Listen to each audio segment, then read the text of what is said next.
Monsieur le Président de la République, je tiens à attirer votre attention. Il y a À chaque énormément jour, de sa soins que nous revendication. effectuons qui ne nous sont pas payés. Allez, Lauriane Vermoer ça va a prévu d'écrire 10 lettres à Emmanuel Macron, Ouais.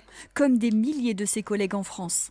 Les doléances sont multiples pour le collectif des infirmiers libéraux en colère, à commencer par des actes à revaloriser. Il faut savoir qu'une prise de sang, ça nous rapporte 6,15 € brut, donc 3 € net. Et on y passe à peu près 20 minutes, quoi.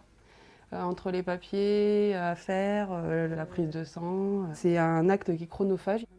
Pendant ces trajets, c'est la chanson des infirmiers libéraux en colère que Lauriane écoute. Entre deux coups de fil passés pour ses patients. Je vous appelle parce qu'il nous a fait une ordonnance de pansement, mais en fait, elle n'est pas correcte.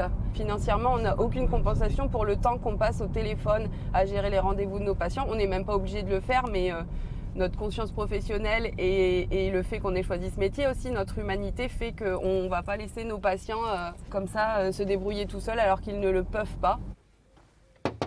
Il y a 3 ans, Bonjour Ulysse, Lauriane était infirmière en réanimation à l'hôpital d'Albi. vous prenez le soleil ? Traumatisée par la Pas période trop. Covid, elle a préféré démissionner pour se tourner vers le libéral. C'est vraiment une vocation pour moi.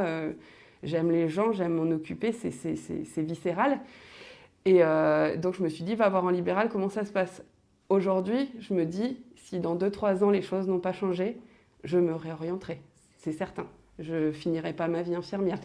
Pour continuer à travailler 80 heures par semaine avec le sourire, cette infirmière espère sensibiliser jusqu'au plus haut sommet de l'État. Voilà, pour Monsieur le Président.